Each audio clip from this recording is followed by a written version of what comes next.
Good morning. Okay, I now need to speak really fast. Um, I'm Deb Dininno. I've been a volunteer coach for FLL. This will be my 7th year. I'm on my second child, so I do this through my actually not at my house anymore. And but I do an after school for my kids' friends. It's not really to school, so that kind of sets me up in a slightly different way. Because I don't have some of the time constraints you have if you're teaching out of a school. I've also spent I think I've been at least 3 years now to World Festival to be a judge. I have to say that as a coach was the best thing I could have ever done because I learned more about judging and what is expected of a team, and you get to see a standard that we don't always get to see here in Maryland. I have to say that I stole this presentation from lots of different places. It's not a lot of original material. One of the resources that's available to us this year is the coaches call.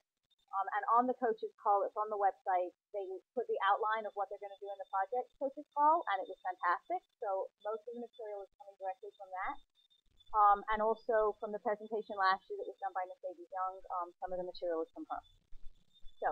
So what is the project? And we've used a lot of multiple phrases because over the last 10 years, things have changed. It used to be called the research project. It used to be called research. Now it is pretty standardly only referred to as project. It doesn't even have a capital T in the. It is just project. So why do we do a project in Maryland? We do it because, or for Maryland First, is to learn. We want the students to learn more about the science behind the challenge. We want them to better understand the work of professionals in the field. We want them to identify real-world problems, and we want them to develop an innovative solution.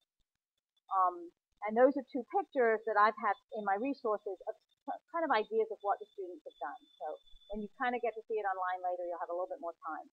So what's your role in the project? Well, most importantly, it's to facilitate, guide, and encourage the process. Your team is responsible for the content. I'll give you an example from last year. I had a new rookie team last year. I had one returning student, and they weren't really into the project. So I kind of kept it going a little bit. I kind of made sure they looked up a few resources on the web. They sort of thought of an innovative solution. They put a lot of information out of their head. We went to qualifiers, and that was fine. And they did great at a qualifier with how much work they'd done to where they needed to be at a qualifier. Then they didn't have a tournament till February, and they chose not to work on it. And I chose to say that was okay. And so they took the same presentations to state. They had not met with any professionals. They hadn't finished some of the pieces they should have done. They didn't do that well at state. And I was okay with that because I couldn't have driven them any further in that project because they weren't motivated by it. They picked a project they weren't really excited about, and then they just kind of were like, And I was like, you know what, that's okay. We have something that we can do at the tournament. And so it's really important that you let them own it.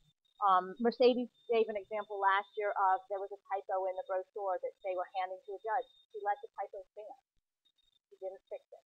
If you can say, hey, why doesn't somebody be an editor on this? And if the editor doesn't catch it, then you let it go. This is very hard for those of us who are maybe teachers or type A personalities and want our team to look perfect. It's really hard. So part of your big role is helping them set a timeline. These are 9 to 14-year-olds, and if you've got a younger team, they have no concept what 8 weeks till the tournament means, or 4 weeks to the tournament. Having a calendar on the wall and helping them set realistic goals of how much of the project they need to get done each week, that's more your role than helping drive the content. So what's our challenge this year for the project is investigate your student, and this is the way it's written on the web, and it's kind of written in student language, and I just left it that way. It says investigate your food and find one way to improve its safe delivery to you. In a nutshell, that's what they need to do. So how are they going to do that? Well, there's a lot of resources out there. One of them is the website. And I just kind of we've looked at it, but I want you to see it.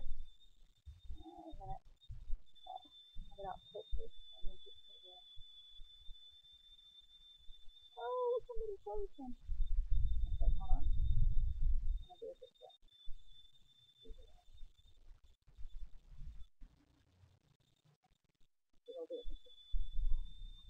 Okay, so when you go to to the website, you're going to look here for challenge documents, which hopefully all of you have found now.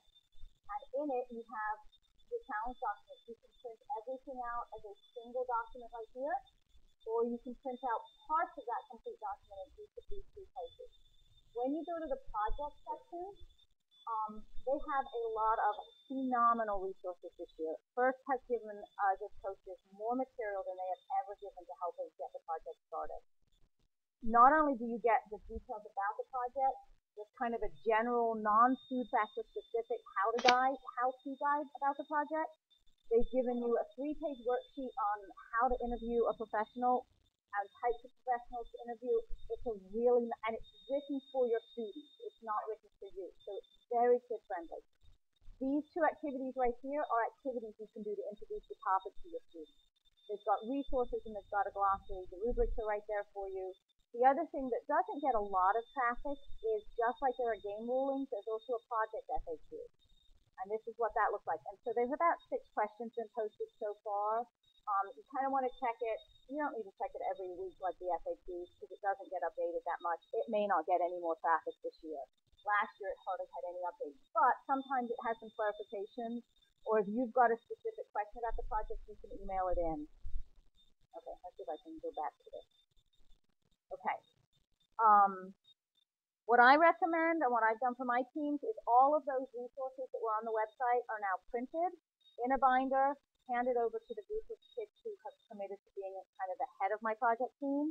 And so they have it. So my job is to give them the resources. It's helping them find the information and maybe organizing it a little, but that's about it. There's lots of other resources which are listed here. At the end, hopefully we're going to have time, I'm actually going to show you a project presentation. Those are on the YouTube channel. So there's lots of places. So how do you get started? What do you do first? Well, it's important for you and your team to understand the theme. So you're going to start by researching the food factor theme. And for some teams, that means you started that over the summer. And I know there are teams that started this research last June when they announced the future. So what does food safety mean? Then you want to read the challenge documents. You need to know those challenge documents inside and out, not just the ones on the project, but all of them, all 38 pages or whatever they are. There's lots of other resources. You can start talking to experts. So what are the 3 parts of our challenge? When I think of the project, I should say project. Sorry, just me doing it really late last night when Bill asked me to add a slide. Should say 3 project parts. Bill, can you write me a note to update that before we put it on the web? Your students are going to need to identify a problem, create an innovative solution, and share with others. Those are the 3 areas they get judged on. You must do all 3 parts. Even if, like my team, they didn't do them very well, you kind of touch on them. And then they present a summary of those 3 areas at a tournament or a qualifier. So what do you do first? Identify a problem. They start talking to experts. They brainstorm. They're going to look at real-world problems. They're going to learn how scientists are dealing with those problems. And as they're doing that research and looking at food safety, they're going to start thinking and start hopefully maybe seeing places where contamination is still happening. They're going to hear articles in the news about a poisoning, a case of salmonella or something. So they're going to, and then hopefully a couple of your kids are going to be like, oh, maybe we could talk about doing this, or maybe we could research this as a solution. Maybe if people did this, this wouldn't happen. And so you're going to start brainstorming all of that information. The way the challenge documents are set out for us to do that, what the first activity that they tell the kids to do is pick a food with less than 7 ingredients. When you get into what they want you to do, I would highly recommend a single source ingredient. Because they're going to have to then investigate that food's journey. So if they pick something with 7 ingredients, they are doing 7 investigations in order to do this completely. So picking an apple or a chicken would be a whole lot easier, or an egg, than something that has multiple, kind of more of a processed food. So they've set up this whole kind of little, they've given the kids some ideas of how to investigate that food's journey. They're saying from ground to table. And your team needs to kind of start investigating those. Then they want them to identify how and where that food could become spoiled or contaminated. and choose a problem that their food faces and research it. Now that research can be done multiple ways. They could do it individually at home. You could send a home mini homework assignment. You could have a small group of kids who are going to work, while some kids are working on the robot game and some kids are building and some kids are programming. You've got some kids who are working on the project.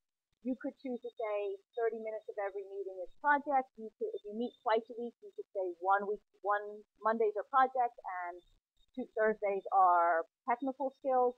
There's lots of ways you can kind of divide that up. There's no right way to do it. The key is they need to identify their topic, so they need to identify their food pretty early on. I would say within the first probably at least 2 weeks into the competition. You want to get that food identified, nailed down, and just kind of get moving. Then what they need to do is they need to start talking to professionals. Now that talking to can be done through Skype, it can be done through an email, or it can be done through a face-to-face visit. So there's no specifications of how that happens. There's a picture here a couple of years ago on Smart Moves. Our kids were investigating the whole concept of decreasing traffic in their small town by having food deliveries done at rush hour by Segways. They found out that the police department used Segway scooters, and so they went out and met with a policeman, heard about the pros and cons of using Segways in the community, and they all got to ride a Segway as well, which I will tell you was the highlight of their day.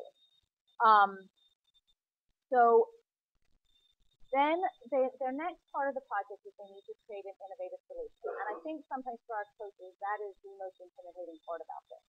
Like, okay, the research is easy. I can help my kids get on the internet. We can go to the library and look for books. I can help them find a scientist. But innovative solution, and they have to do it on their own. So what does innovative mean? It means it's a new idea. It could mean it's an improvement on an existing idea. It's a creative idea. It uses an existing idea in a new way. It doesn't have to be complicated. It just has to be innovative. It does not have to include robots. It doesn't have to include Legos. It doesn't have to include the Mindstorm. It can be anything. So you kind of think of the project as totally separate from that box of parts you got in the mail. Their solution needs to be supported by data. So as they're developing their solution, they're going to go back and do research. And so what are your judges looking for? Quality research, innovative solution, and a creative presentation. Going back to how do you do this innovative solution research? They brainstorm. Remember, in brainstorming, there's no wrong answers. You're going to encourage them to think outside of the box, and then you're going to help them figure out what data do they need to find to support their idea. One of the things is actually going back and like my students, they had a great idea, and then they never ever looked to see if that idea was being used. So they kind of came up with an idea, and then they never did the research to say, is that idea even in production anywhere or anything like that. They was like, oh, our idea's innovative, we're great, we're moving on. You want to, and this year, because they're not a rookie team, I will probably do a little bit more coaching and say, and I would challenge them and say, guys, how do you know that that idea is not out there? How do you know that that's an innovative solution? You need to go back out into your research and see what you can find out about it. A lot of times they will find out that their innovative idea is already being used. So then they've got to put a twist to it. It doesn't mean they throw it out, but they've got to either have a new application for it or kind of refine it in some way. This was from Mercedes Young's presentation last year. She really talked about the project in the sense of a scientific process. So she encourages them to test their innovative solutions, to really collect data and record things that make records of things. And for you as a coach, don't make judgments, predictions, or suggestions unless you're protecting your student because of a safety issue. So you don't want them to do a test that's unsafe for them. Otherwise, let them go with it. Let them just run with it. Okay. I'm not going to do data. Okay. Does our team need to have technology or demonstrate our solution to the judges? No. But they need to be able to explain that solution clearly. So they need to have a diagram or a simplified model, some kind of illustration that says they've thought through their solution and they know that it is feasibly possible. They may not have the $500,000 to create it, but they can prove that it can be at least put into concept design. I can tell you at World Festivals, there was multiple teams getting patents for their innovation classes. I mean, it was incredible to see when you go to World Festival, what these teams are getting state, national, and international funding to actually implement what they've created. Yeah, say that again. They're getting it like they apply. You'll start getting some emails from First this year. They're applying for patents based on what they're doing for a challenge. So last year at World in April, there were teams that were putting in applications for things they were or putting things in process. And World First headquarters is kind of into that at the moment, so you will see emails come out about it. Um, over what might I do. But it's out there, and we need to know as a state that there are teams nationally that are taking this competition to a level that we don't always take it to in this state.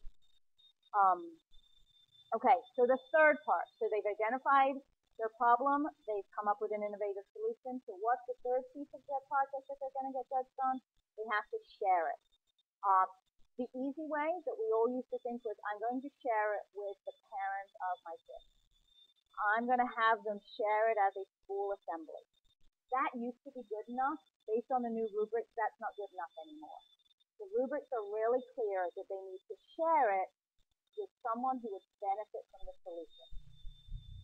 So that's kind of up in the game for us. You can't take that easy, what was always for me, the easy out.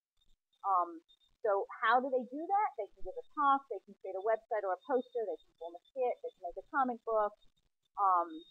And so how do they find that person who's going to benefit from their solution? So some of the questions they can ask is, who is helped by that solution? And how are you going to let them know? And that's the challenging part of this. And you'll see on the rubric, if you share it with your parents, you're going to get like a 1. And if you share it with someone who benefits, you're going to get a 4. So they're going to get credit for doing it to a parent, but they're not going to get a lot of credit. Okay, so these are some of the places ideas you can share things with. Years ago, our kids had a sponsor called Service Engineering. They did their presentation there. It looked really nice. The judges thought it looked really great. Does Service Engineering have anything to do with our project? Probably not. And a judge that's a little bit more savvy would make that connection. Okay, so then you've done all those pieces, and suddenly your qualifier is coming up. So what do you do now? The key to the qualifier and to your state tournament is what you will hear us talk about, a 5-minute presentation. That 5-minute presentation needs to summarize all of the 3 pieces. That is not very much time to summarize 8 weeks of lots of work on a project. I'll be really honest. That 5 minutes also includes your setup time. And at World Festival, they're not as gracious as Maryland. And at 5 minutes, they are asked to stop talking. And if they don't, they get deducted points.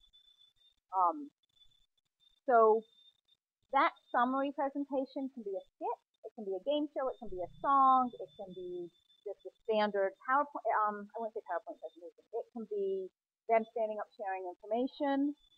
They can use audio visual, but this year they have put a clarification in that the presentation must still include a live portion.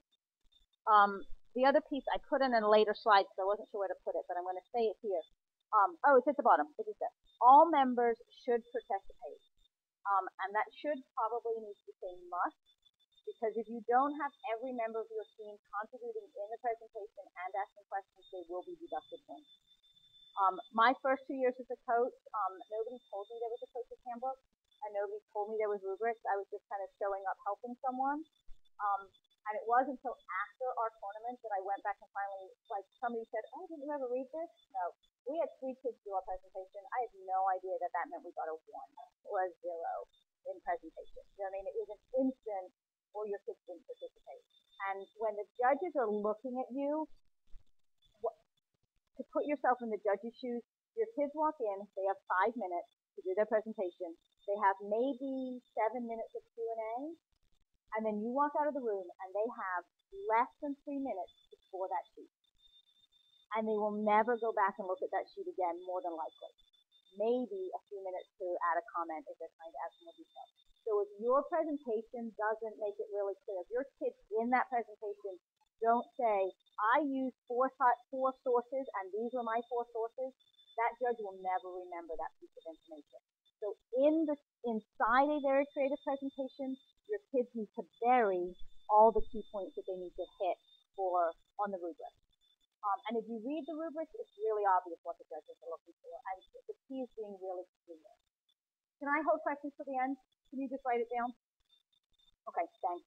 Because I may hit it as we finish, and if not, we'll come back around to it. So again, the rubrics are really important to you. There are sample presentations on the DVD and on YouTube. We talked a little bit about it. There's a 5 or 10 minute Q&A after your presentation. My kids have always loved that part of it. Having a group of adults sit and hear what they've done, they're excited to share that information. You can use simple props. The other thing we would recommend is, even though the judges may not look at it a lot, the team has prepared a simple brochure that highlights, again, those key things that they know they're looking for. So if your brochure lists the 4 sources, because this year it says we have to have 4 sources to score at the top.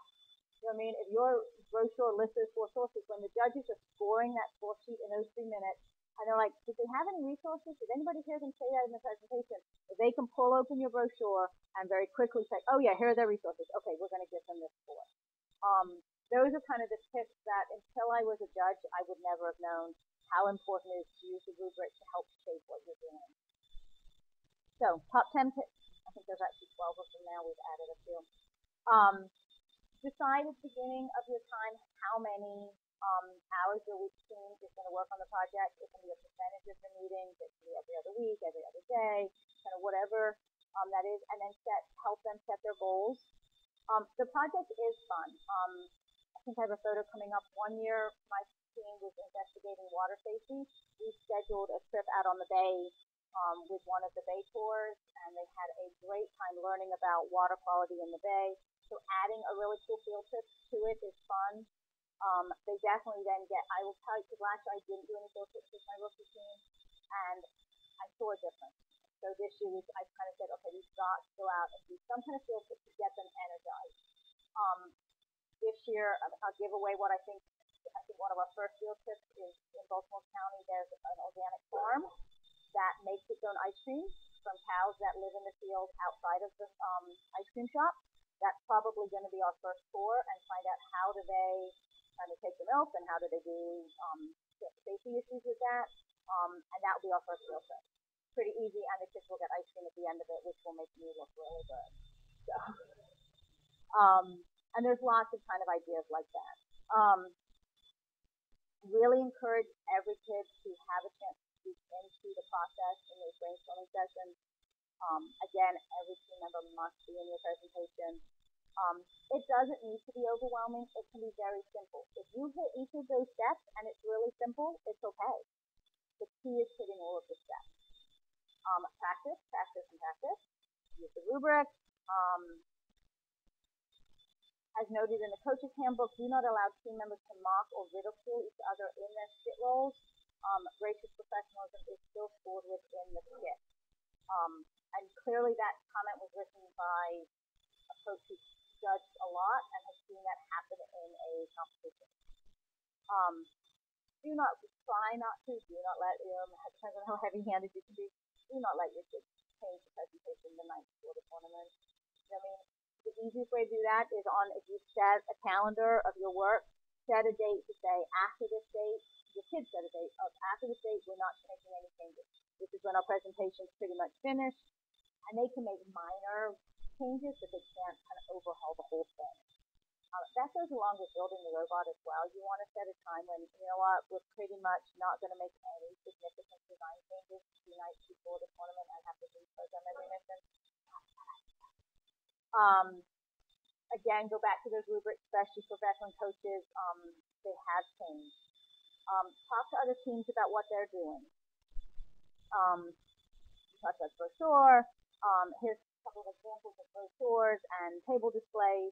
Maryland First does not have a whole lot of room for table displays, but if you look on the lower right, trifolds like that do benefit in your presentation because it's a very quick way, again, to summarize the points that the judges are looking for as they're sitting scoring things. If they can visually see everything and they've heard it in the presentation, they're going to be able to very quickly ascertain where a team is in the process. Okay. Before we do questions, we're going to watch this. This is the. Whoops. Whoops. Hold on.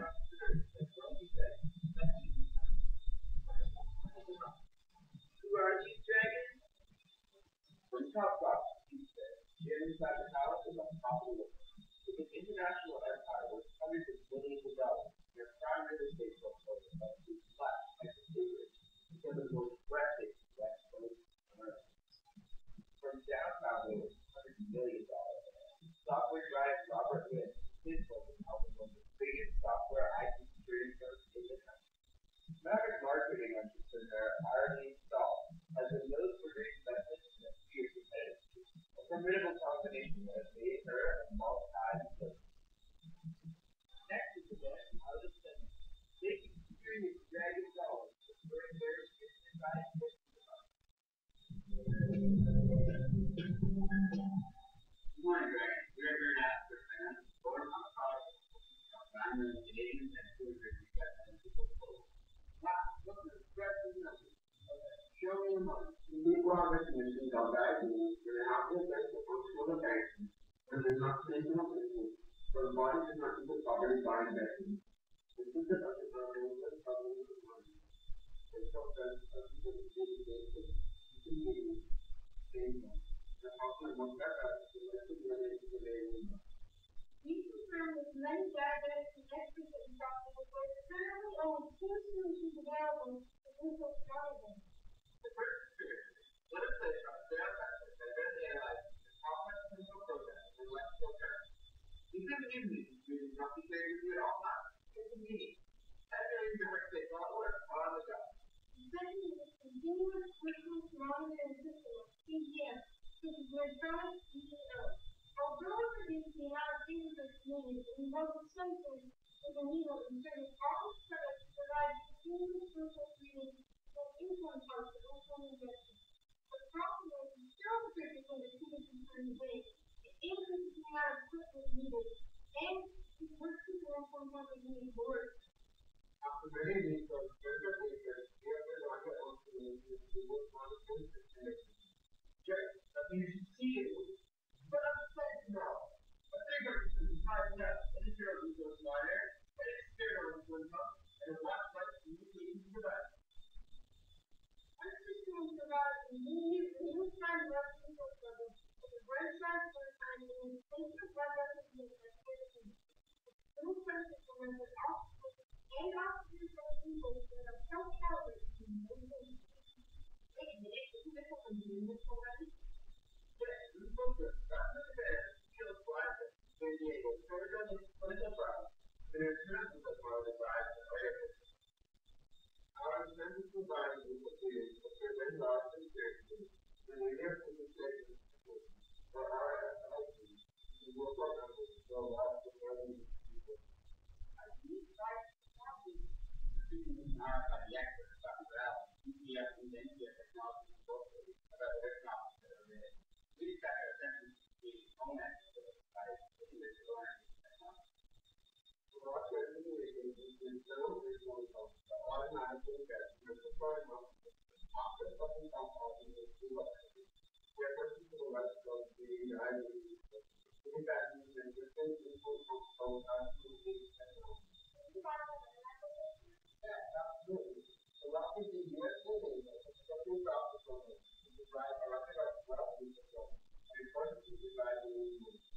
Another very innovative program, shows software and market. We can work partly for higher and lower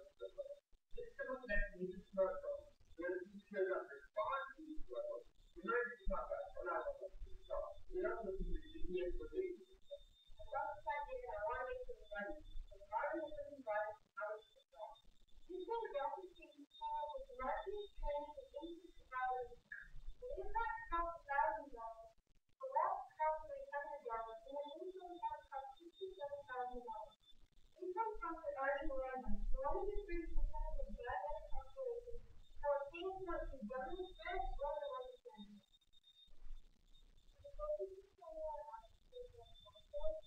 Now, someone is glad of their mom, and even with busy families, our actions are with a broad access to the country. Especially often mental adults, and when the sector working directly is really growing more legislation. Good experience working with children, not educated, no idea how to evaluate. After all the efforts going to apply our recent research to share their home. Gentlemen, that's the how I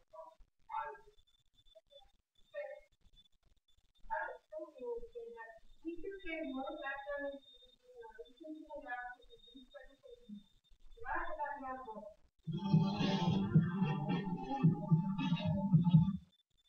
Okay, that was the winning award last year at World Festival for the project.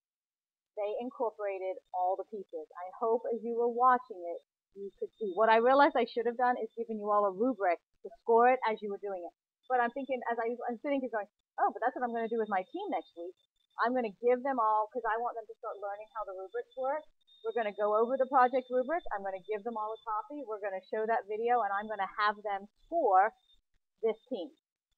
The slight difference in what they did here, I hope you could tell that when they kind of zoomed in on some of those pictures, those were all on display boards, so that they had display boards out there for the judges. They did use light. They did a video to kind of kick it off. So that video they would have shown probably on some kind of a screen in the room, and then they went straight into a live presentation.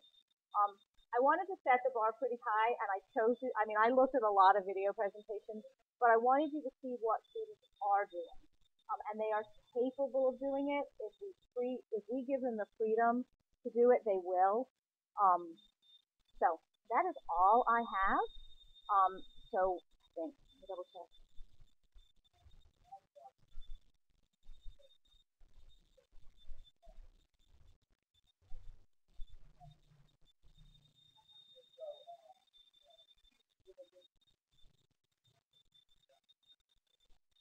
What I liked about it is how they hit within it. They talked about how many resources they had used. They didn't give a number because last year we didn't have to give a number. I'll tell you right now, if they redid that for this year, they would say we use 2 sources from here, we use 1 source from here, and we use a total of, and they would probably say whatever their number was. They would be very specific that that number would be buried in their presentation. Yes. Uh-huh. No, that presentation would have been done live.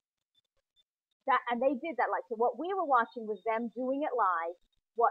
So the way that one would have worked is they would have walked in, and so they would walk in the room, the timer would start, they would set up their they would have their projector on a screen hooked up to a TV. I'm not sure how they would have done it. They would have instantly started the screen running where they did the clips of them getting out of the cars. Okay, and then the minute it went to the live person, it would have become a live person in front of the judges. They would have done the whole thing. And so in the video, when you saw them kind of scan into the table, the data, those would have been on presentation boards, and somebody would have been standing there pointing to them. So yeah, I want you to understand that that would have been done as a live presentation. Maybe with that piece of technology at the beginning, that's my guess. I didn't judge them at Worlds, but I was very grateful that they put their video up for us to see, because it's definitely one of the better ones to kind of feel the points for me.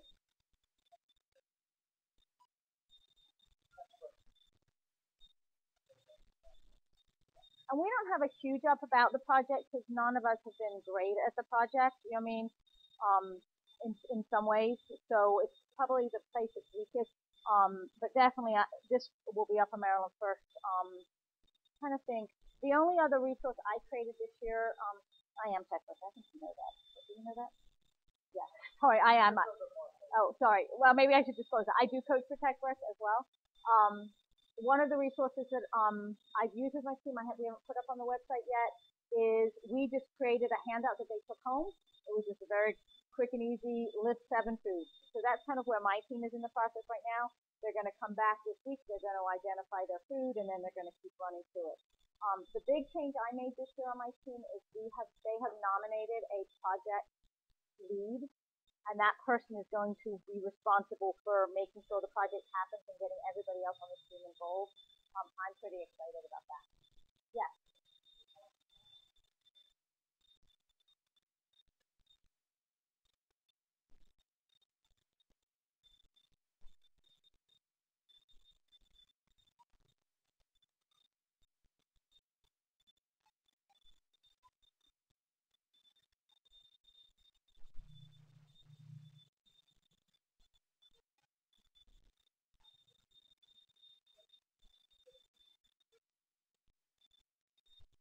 The lister. Jamie would tell you, putting that, if you are willing to put that information out there for the rest of us on the listserv, that would be fantastic.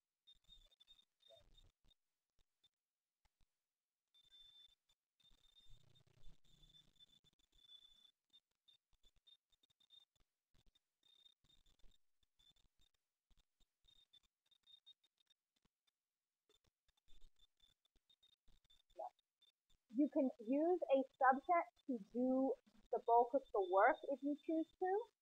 So behind the scenes, before you get to that qualifier, yes, you might, just like you have some maybe 3 or 4 kids who are your main programmers, and you might have 3 or 4 kids who are your main builders, you might have 3 or 4 kids who are your main project coordinators during your team meeting. But at the qualifier and the state tournament, all 10 members must be a part of the skit that you present and be able to informatively ask questions. It's I agree, it's very challenging. That doesn't mean in the skit that everybody has the same role. If you look at that skit, if you actually probably look at how many people, a couple of kids maybe only have 1 or 2 lines, and that's okay. So they don't have to have a big part, but they all have to be in it. So that means you do need to schedule, once a group has, what I would say if you're doing a subset is you want to break it apart a little bit. And each week or every time they do that, that all of your groups come back and report of what they've done, so that everybody knows all the pieces as they go along. So as the food's identified, the whole team learns what the food is identified. As they work on an innovative solution, everybody gets informed, so that hopefully then everybody can help write the presentation, and then everybody's a part of it. I know we're really out of time.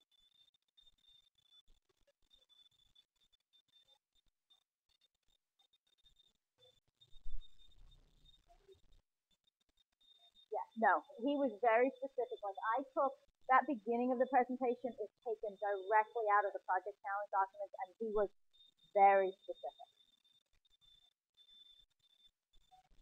Right. So you could look at, I can't even think of an example. If they thought of apples being picked in a farm, and then those apples go to the grocery store and they go to the table, as they investigate the process of that apple going from growing in the tree, being picked, however they decide to start it, to getting to the grocery store, getting their table, what is a point of contamination within that timeline? That's up to you how you do it. They need to show, no, you'd have to look at the rubric really. You need to show that they've identified a food. No, you don't have to show all of that.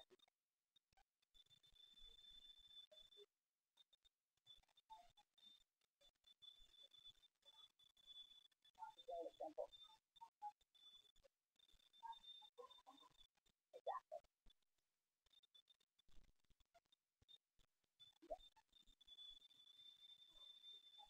And you can almost find news like that one somewhere, which is scary. Which is why they picked this as the project.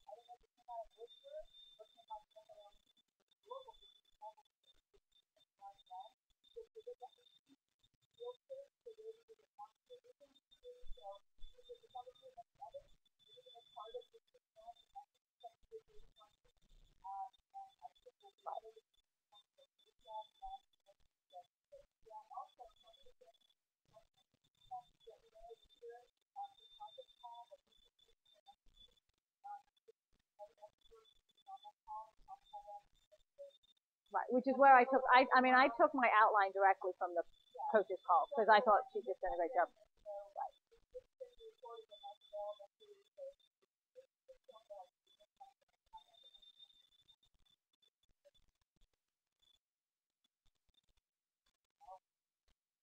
So maybe cool.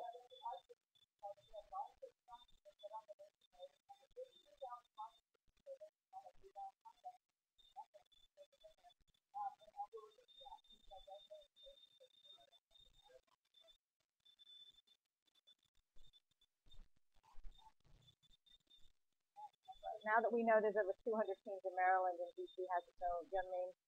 Those things are going to fill up really fast. In the back.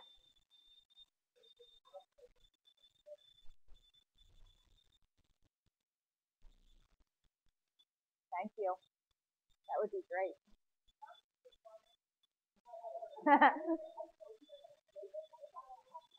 Okay, a couple more questions, and then I know what you really are here for, so it's trying to understand these mission rules in the robot game. So, yeah.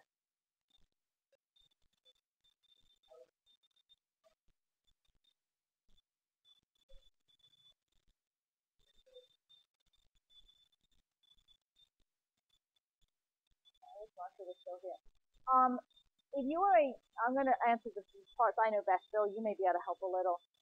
If you are a first team, you can use the first logo freely. There's no copyright on first or anything like that.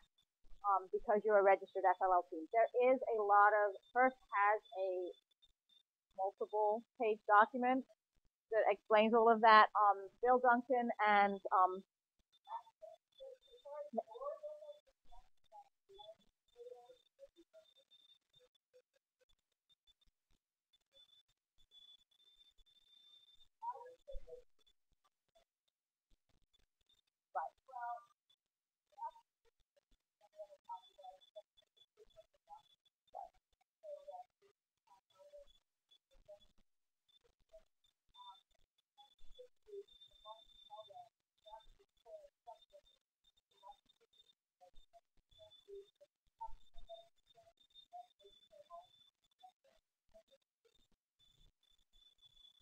right, and is the Warner Brothers in this one? I have to look. Was it in mine? I said, well, I don't know what photo it was in. I'll have to look what team was. I mean, this is my team's logo. One of my parents is an artist, and they do it for us. If you have kids who draw it, I mean, that's your safest. But yes, you do need to be careful. I'm going to go look for that now. I'm curious.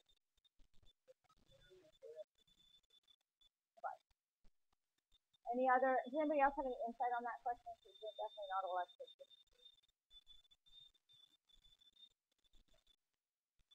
Every team does it differently. There's benefit. I think there's benefits of keeping it. Like if your team stays the same a lot of the years, I think there's a benefit to that because they really get a team identity. So but your team, that's really up to your team. So my team right now has chosen to stay as the Rock and Roll Box. We'll stay as the year goes on if they change their mind.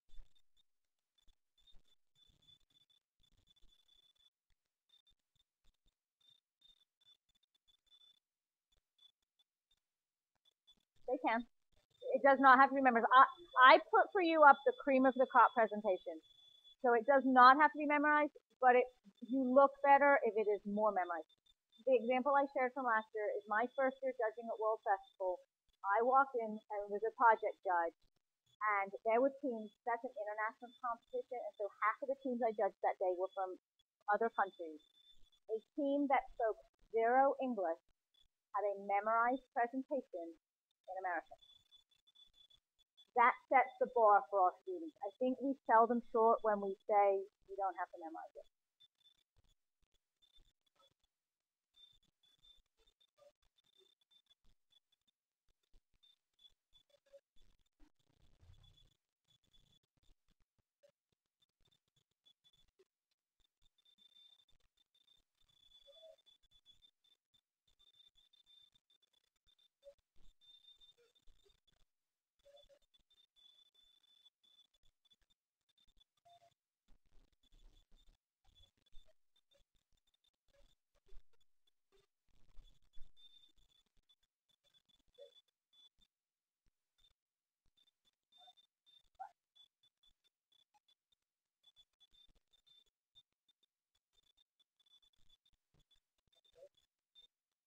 In the back. Yes.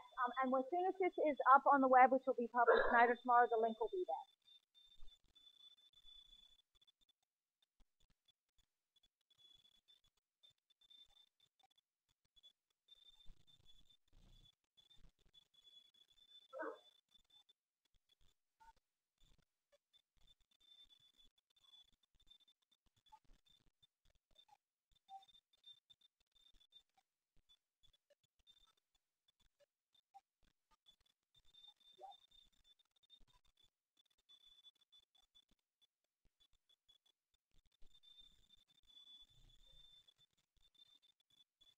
Thank you.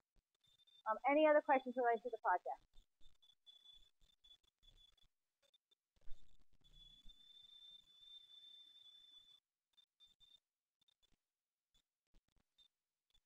They don't. They don't. They don't. They don't. I mean, yes.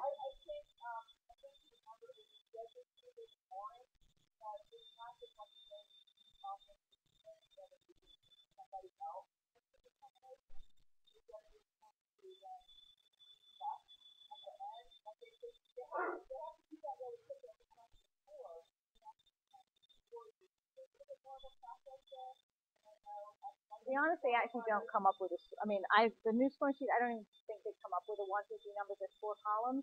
But if you were a judge and you saw 8 teams, you would take your 8 teams and you would rank them first. I mean, you would just put them in order, and then all the project judges come together and they take all the kind of team 1s and 2s and they say, okay, let's kind of compare these 1s and 2s and we've got to calibrate. So we've got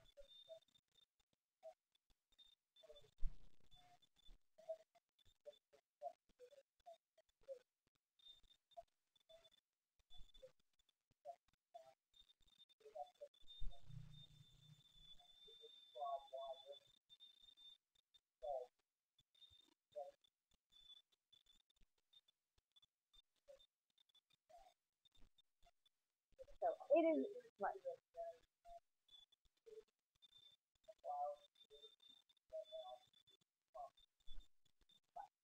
But yeah, they're never going to take those 4 sheets and actually turn them into a numerical number anymore. So it is not a written in stone. So and all of our judges are volunteers, and some of them they show up that morning and it's the first time they've ever judged. And so it's a process. Your students are not coming to FLL to win. They're coming because what they're learning during the season is so important to their life.